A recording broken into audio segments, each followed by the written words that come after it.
and welcome to the National College. In today's webinar, as voted by school leaders, we will focus on effective assessment strategies and delivering a more complete approach to student progression. My name is Michael Childs and I am a school leader and principal examiner. Let's begin. The learning objectives for today's session are as follows.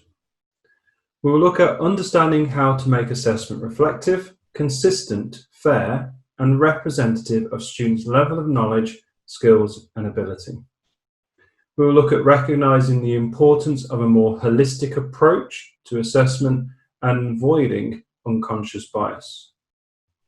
We will identify how to use both qualitative and quantitative methods of assessment to ensure a coherent and consistent approach to student performance.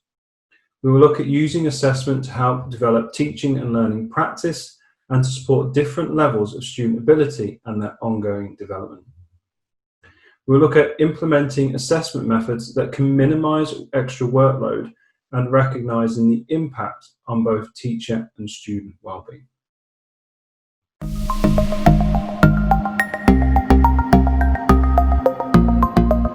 First of all, we'll unpick an approach that I'd like to share with you, which is called the craft of assessment. And the craft of assessment has 5 core principles that we will unpick now. The C of craft explores the role of teachers in providing pupils with the platform to transform new learning into memorable materials that can be used to rehearse and deliberately practice. The R of craft is all about how pupils can become more reflective and to use these powerful notes to generate self-regulated skills and to strengthen those memory connections through the combined use of the learning strategies of retrieval and spaced practice. The A of craft is the underpinning aspect of assessment itself and providing the right opportunities to assess pupils, to check for understanding and to allow teachers and pupils themselves to unravel what they know, what they need to know, and how they can get there.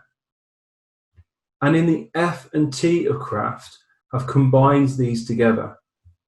These involve the use of a combination of feedback and feed-forward strategies, moving away from the connotation associated with the traditional marking approaches in education, so that we can provide pupils with the right positive and specific targets to close those knowledge gaps.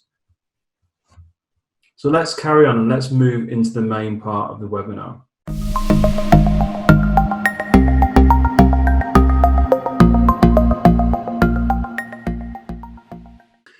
On reflection, in the past, the use of level-based and benchmark assessments have inevitably led to a distorted use of assessments. There was greater emphasis on summative over formative approaches to assess pupils' learning. And this has led to the very mention of the word assessment being surrounded by negative connotations, with extensive summative assessments used in schools that have high-stake tests or exams that are wrapped up in the high accountability that go with them. And this has inevitably led to teachers spending hours and hours marking and making decisions about where pupils are at in relation to achieving specific learning intentions. All too often, these are too late and have little impact on improving pupils' learning. These issues around the high stakes associated with these types of assessments and a greater emphasis on them being more summative were reflected in that 2015 Department for Education report on assessment without levels. It is worth noting, as we can see on the screen now, that in that report it was highlighted as follows. Too often, levels become viewed as thresholds and teaching became focused on getting pupils across the next threshold instead of ensuring they were secure in the knowledge and understanding defined in the programs of study. Ultimately, We want to see the process of assessing learning as an opportunity to gather information and to respond and direct pupils on the right track to success. And this was supported by the work of Harry Fletcher Wood, who provided a clear indication of the need for a greater emphasis for teachers to work through formative strategies of assessment over more infrequent summative strategies.